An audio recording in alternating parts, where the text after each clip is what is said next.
Hello, and welcome to the Brown Breaks. Yeah, just at this desert park. Yeah, this is obviously in a cage. Yeah, you don't want dingoes roaming around. Could be quite dangerous. So yeah, you should always have dingoes, in a cage. Otherwise, they could be, could be dangerous to humans. But incidentally, yeah, there are kind of wild dingoes. Uh, but yeah, chances of coming across a wild dingo would be pretty remote. Yeah, it's pretty good. You can see this kind of park. It's just completely, natural kind of park, desert park. Like just built a kind of a natural, I guess, zoo with just a few Australian wildlife, such as the dingo. And there's a nocturnal house. Yeah, there's a demonstration nocturnal house. There's a bird flying exhibit or something. So that's all right.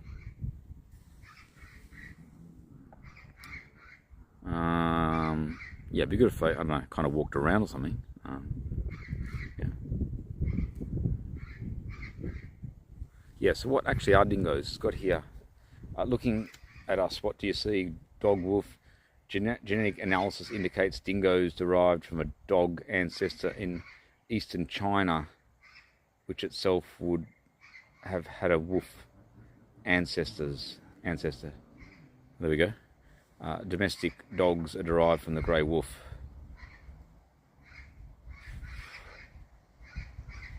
Yeah, so they're not really. I mean, they're survivors. Yeah, they're not sort of domesticated species. So yeah, you can't have a dingo as a pet. And I guess you don't want to be patting a dingo.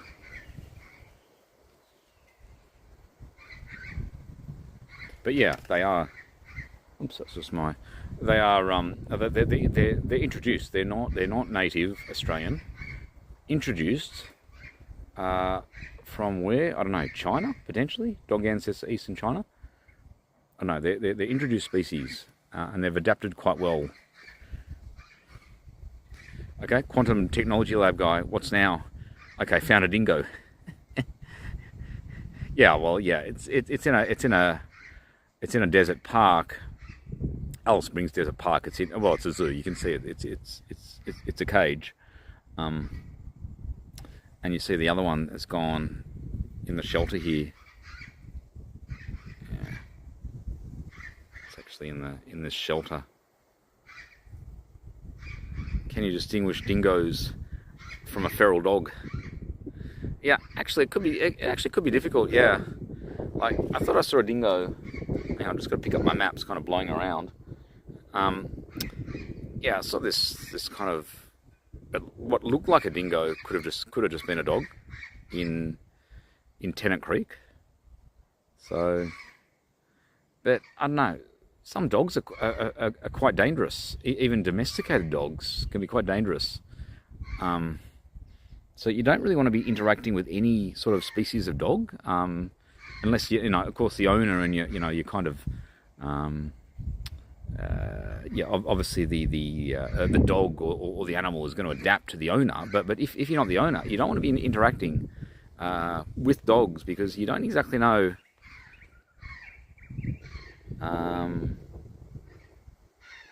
Yeah, ban the dog. Well, I don't know. I mean, some dogs, like I don't know, like you walk in the country, and everyone seems to have a dog, and you can just see. I don't know. They kind of, yeah, they're just really aggressive as you're walking past. I mean, they seem, I guess, friendly, but I just wouldn't want to interact with dogs or certain species of dogs.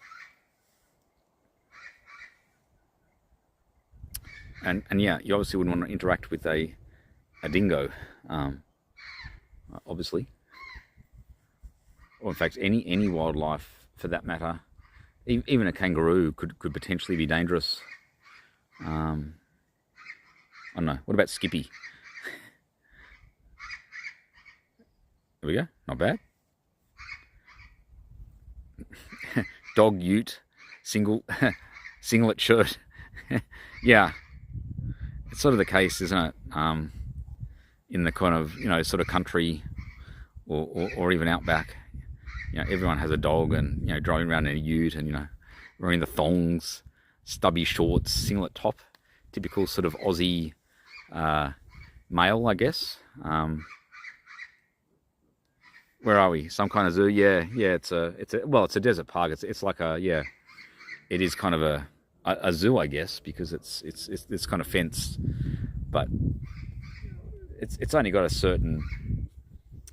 only got the dingo and I think a few other sort of species. It's got a nocturnal house. It doesn't have a lot of animals or species.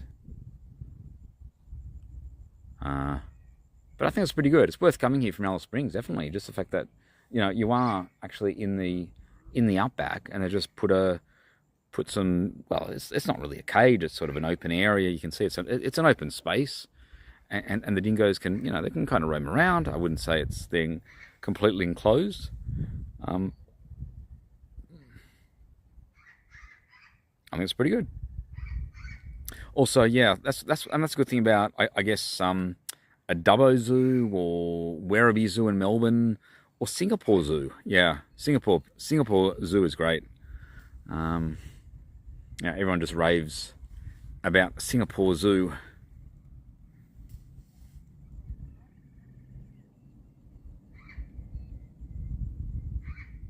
Okay, maybe we'll move on. I've got this exhibit at 1 o'clock. So we'll just get the Baron. The Baron appearing.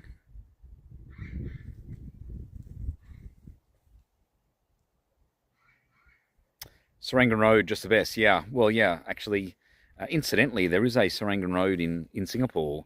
It's sort of the Indian district, and then I think it's great. I guess because Baron typically likes Indian food. And it's just got these, you can just buy basically everything. Like, it's just got electronic stores. If you're going traveling, you don't need to pack much. If you're stopping over in Singapore, you go via Serangoon Road and you can just buy all your electronics, everything. I think it's pretty good, actually. Possibly one of the highlights of going to Singapore, or going to Serangoon Road in Singapore, along with Sentosa Island. It's just a stopover to Europe. I don't know, maybe there's more in Singapore than there is in Europe. Well, I don't know, Europe. Well, it's just museums, isn't it? Why would you go to Europe when you could come to Australia? I mean, look at this. I mean, this is just fantastic.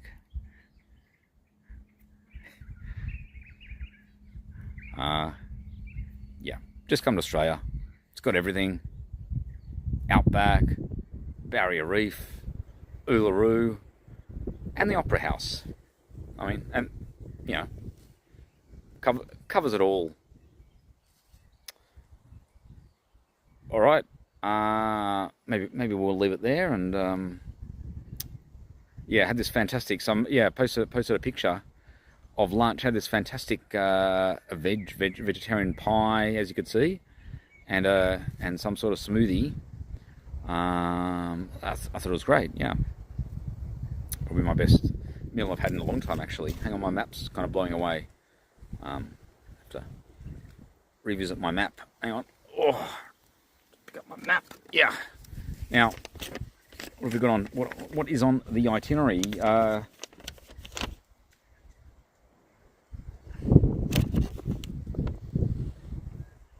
Oh, here we go. Yeah, Dahlia presentations. Yeah, they started actually at 8:30. Maybe I missed a few. They had a dingo exhibit at 8:30. But I don't know, you can't cover everything. But anyway, 1 o'clock, Nocturnal Adventures. Survival in the Desert, 1:30. 3 p.m. Natural Theatre, Free Flying Bird Show. So I think it could be pretty good. And so in terms of there was just nobody there. Yeah, there is no one here. Yeah, you're actually quite right. Yeah, the Baron is the only one in Alice Springs Desert Park. It's kind of strange, isn't it? I don't know. I don't think anyone comes to Alice Springs.